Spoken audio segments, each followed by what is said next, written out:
Do School Better, a podcast for people who want to transform education. My name is Doris. In this season, I discuss the core principles of my educational philosophy with Tim Desmond and Allison Tanker, my co-teachers from Hawken School's Entrepreneurial Studies program. It's not about what you teach, it's about what they learn. In this episode, Doris explains strategies for bringing real-world learning into the classroom without the use of guest speakers. She decries the use of trickery or external motivation to get students engaged in their own learning and highlights the value of working on urgent business problems as a way to master skill. You talk all the time about the importance of using real business problems, real problems. Real problems, right? And I'm curious if you can dive into that a little bit more. Oh, okay, that's great, yeah. So the easy thing to understand is that when you use real problems, whether it's a history class, a science class, a technology coding class, or an entrepreneurship class, when students are working on something real, it's relevant.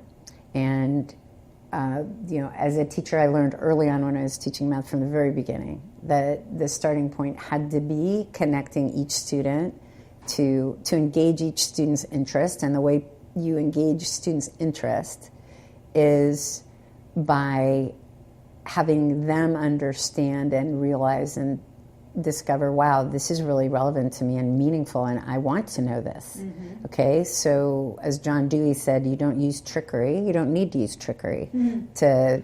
You don't motivate students. So teachers think, how do I motivate a student? No, how do I find a way to have the student tap their own interest, and that will motivate them, right? So when you, whether it's a history class or whatever kind of class, when you start again with what are the learning objectives here, whether it be the learning objective is problem solving or the learning objective is Chinese history, how do we structure the learning in the form of a real problem that each student will care deeply about? And tons of different ways to do that. And every time I work with an educator, there's a lot of conversation and questions I ask before. There isn't a one-size-fits-all approach. You wouldn't, if you're trying to teach Chinese history, look for real business problems. You'd look for real things of other sorts, sure, so that along the way they will have to, in order to solve this problem they're going to care deeply to solve, and that's a very broad term, they're going to have to learn Chinese history in order to solve it well. And so that's where the expectations and how you set it up. And so this isn't a throw a problem in the room, leave and come back 3 weeks later and see what they come up with, which is what I've talked to you about this a lot. I get very frustrated as project-based learning becomes this growing movement that, as with anything, they're all different flavors and there's all different levels of quality, and I'm not suggesting one is better than the other, but if we're going to really change the way school works, we're not talking about making the learning less substantive or having lower expectations. What we're talking about is different learning. So the real problems do that. They're the vehicle to, multiple vehicles, but it's a number one way for the student to work on something that's relevant and meaningful. So they're all in. It also is the best way for students really to develop those transformative skills and to learn knowledge, really hard stuff, learn how they learn really hard stuff best, because they have a goal and they're using all these things. They have to use these things in order to solve the problem they want to solve, in order to be successful. The other thing they are going to have to learn, which is real world stuff, is they almost immediately, when they connect and engage with, wow, how am I going to actually solve this, or how are we going to solve this? They realize that once they've really understood what the problem is, And so they've really understood what the problem is and why it matters and what solving it might mean. They immediately realize, I've got to inventory what resources I have available to me to solve it. They don't have an answer with an example. Okay, we're not just changing the numbers. They don't have a text that has everything in that chapter. You just have to memorize it and then you're good for the test. They're solving a problem that is, pretty ambiguous, and yeah, the CEO doesn't. We don't know. Like, what do I even use to solve? Not just techniques, but what information matters. The problem is not that there isn't enough information out there. It's knowing which information matters most, when, and how. Right. Absolutely. So it's kind of like, I've been in schools for many, many years, and there was, there you can go into, it's less so now, but there was a stretch where it was all about using technology for technology's sake. So you, teacher, thou shalt use technology in your classroom. There was a time, right, when technology was fairly new in schools. Thou shalt use it and tell us how you're using it. And of course, all these things are tools, right? Absolutely. And technology as religion is not the goal. The goal is here's what we want the learning to be, and how are you going to use technology to help in making that learning happen? And by the way, you can't get away from it. Technology's the way to solve problems, right? It's the vehicle so anyway, so very quickly, when students have internalized, okay, this is the problem, this is what we're trying to solve, and it matters a lot to me to solve it, they're going to roll up their sleeves with their teammates and themselves and say, okay, what are the resources we have around us to solve it? And there's, of course, online research. And there are teachers you can go to and ask, what should my next thing be? And we're frustrating to them because we answer their questions with questions. But they're looking at the resources. And the minute they start into their research, even just online research, they start realizing there are resources out there in the form of organizations and people who have information I need to solve this problem. And they're, as every one of us has experienced, right, there are different ways to get at that. And they have to find out, who do I need to talk to most? What do I need to find out from them? And how do I engage? How do I get that? And so research and problem solving involve a lot of different organizations and people. And so what naturally happens in solving a problem that is a real business problem locally in Cleveland, the startup, is they are, before you know it, interacting all over the place with organizations and people throughout Cleveland and then throughout the country and sometimes throughout the world, because they get to a place where, okay, I need to find out, Rust Belt reclamation. I need to find out exactly what the process is for deciding which houses get demolished, where there's woodwork. I don't know what it is. So they have to find stuff out that they can't find out from their textbook or from their teacher. So when one of the things that you notice when you come in and observe this program or any of the programs that we've done or any of the others we've worked with who've developed their programs is you can't do this without the students inevitably making connections with their community, whatever that community is. Sure. And they learn crazy powerful stuff from that. One of the things they learn, by the way, as an aside, is how do you get someone to talk to you? Okay, they experience what the rest of us experience. There's somebody, boy, I'd really love to talk to that person. They're the expert in this, and that is what I most need. And they try everything they know how, and we give them approaches and ideas how to get that person's attention and get feedback. But we say you have a deadline. Assume you're not going to hear back from them. Move on. And out of the crazy numbers of organizations and people they reach out to in the course of the 3 weeks of problem solving, there's only a very small fraction in most cases, that they ever connect with. But those connections, when they make them, are crazy powerful learning experiences. Or when they get themselves out of the building because they actually go downtown to talk to someone in the community center instead of sitting in the classroom, the four of them, we know this, right? And spending an hour theorizing. Making assumptions. Yeah, like, oh, I bet, blah, blah, blah. And what do we say? We say, why don't, instead of you guys, you four students who have no clue and no experience, sitting and trying to, like, go talk to somebody. Right. But who do we talk?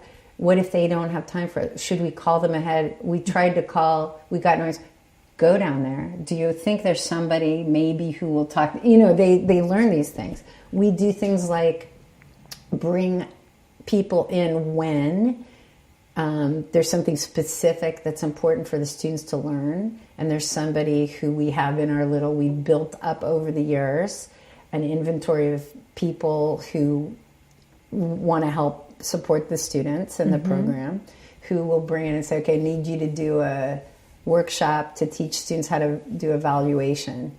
And, you know, you saw Sam, and Sam is expert at this. He gets that this isn't him coming in and doing a lecture. He leads the students through something in an hour so that they get their, you know, they start learning this stuff. We have mentors in the final portion of the class that we assign to each team when they're taking a problem they care about and building their own business model to solve it in the span of 4 weeks. For that part of it only, we assign each team a mentor. That's a very important thing.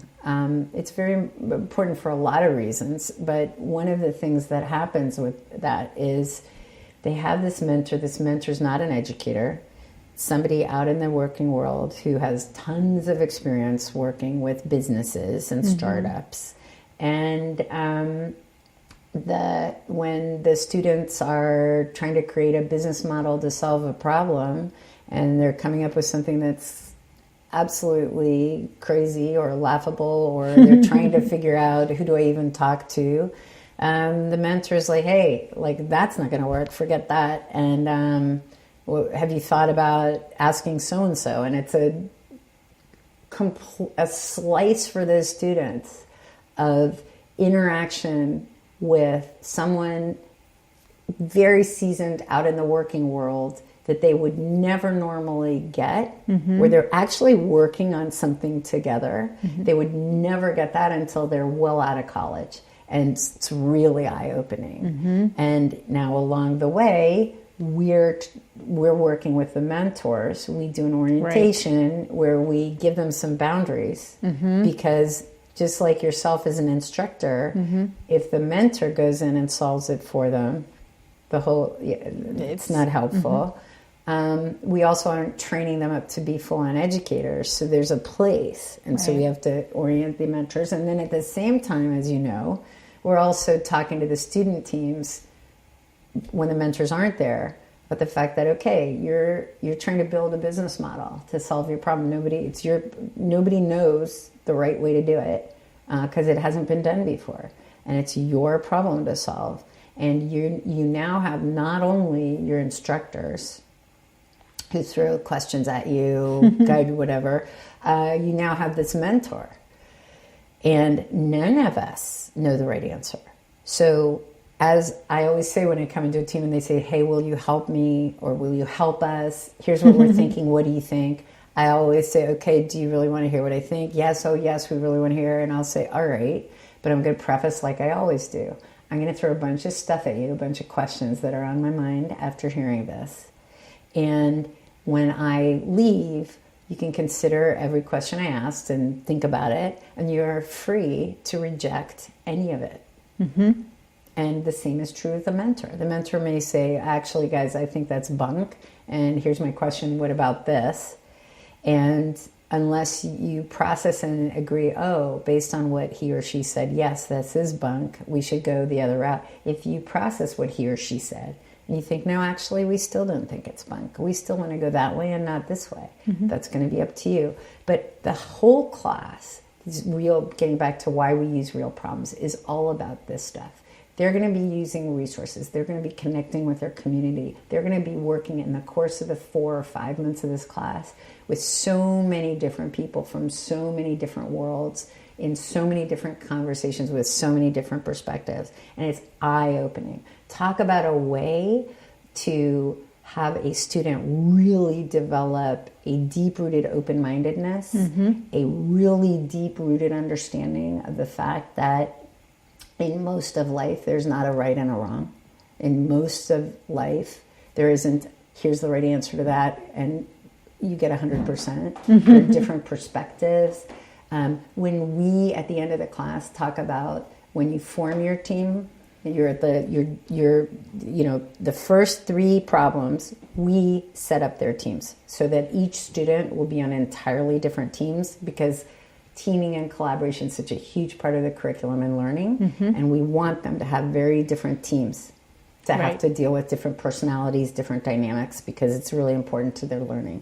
When we go into the final, where they form their own teams, and we say to them, all right, what matters to you when you're thinking about forming your team? And they say, I want really different people. I don't need somebody who thinks like I do. I need somebody da-da-da. Okay, we don't use the word diversity necessarily.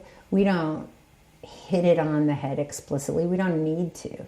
They have such an appreciation for how powerfully, hugely important it is, and actually critical to their success it is, that they have many different people with completely different strengths and different opinions and backgrounds as part of their mix, whether on their team or that they're talking to. They get that, and that is a huge part of the learning. The other thing I wanted to say is, I've worked with and am working with a lot of educators who aren't at a Hawken.